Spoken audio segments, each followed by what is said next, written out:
दोस्तों, चंद्रयान-3 अब चंद्रमा की कक्षा में प्रवेश कर चुका है। यह वर्तमान में चंद्रमा की परिक्रमा कर रहा है और चंद्रमा के करीब पहुंचने के लिए धीरे धीरे प्रत्येक कक्षा से गुजर रहा है।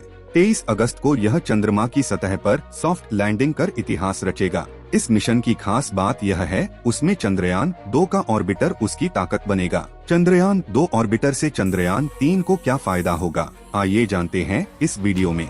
दरअसल दोस्तों, चंद्रयान-2 का ऑर्बिटर अभी भी चंद्रमा की कक्षा में मौजूद है। इसरो ने इसे 1 साल के लिए डिजाइन किया था, लेकिन 2019 में चंद्रयान-2 मिशन पूरा होने के दौरान इसमें ईंधन बच गया था, जो 2026 तक चल सकता है।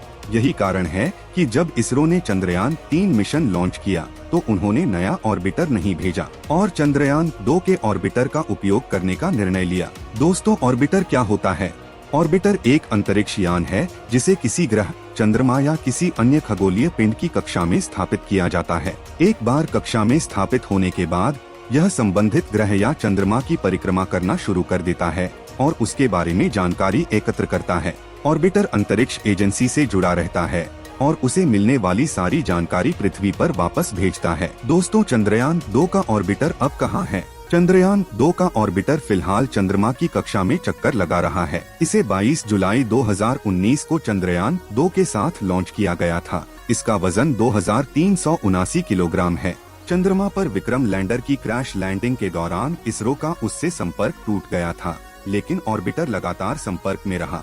इस ऑर्बिटर की मदद से इसरो को चंद्रमा के बारे में कई अहम जानकारियां हासिल हुई। पूर्व अध्यक्ष डॉक्टर के सिवन ने यह भी दावा किया कि चंद्रयान-2 का ऑर्बिटर अगले 7 वर्षों तक चंद्रमा की परिक्रमा कर सकता है। उन्होंने यह संभावना भी जताई थी कि भारत के अगले मून मिशन ऑर्बिटर काम आ सकता है, जो सच होने जा रहा है। दोस्तों, वीडियो को लाइक और चैनल को सब्सक्राइब करें। दोस्तों, चंद्रयान-2 ऑर्बिटर फिलहाल चंद्रमा की कक्षा में चक्कर लगा रहा है और लगातार इसरो के संपर्क में बना हुआ है।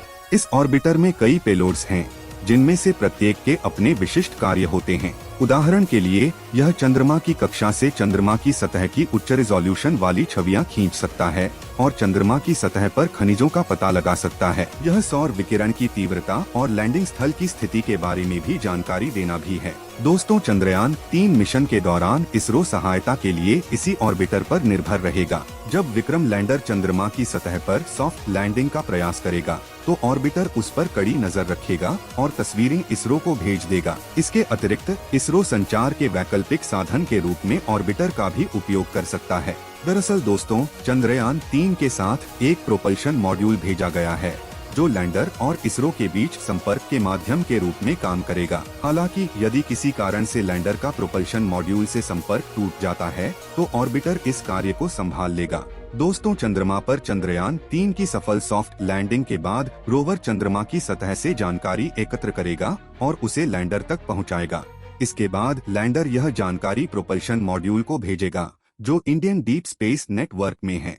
यदि प्रोपल्शन मॉड्यूल में कोई खराबी आती है तो ऑर्बिटर यह कार्य करेगा। इसका मतलब है कि रोवर का इकट्ठा किया गया डेटा सीधे पृथ्वी तक पहुंचेगा। अंतरिक्ष से सिग्नल कर्नाटक के रामानगर जिले में स्थित इंडियन डीप स्पेस नेटवर्क होंगे, जो उन्हें डिकोड करेगा।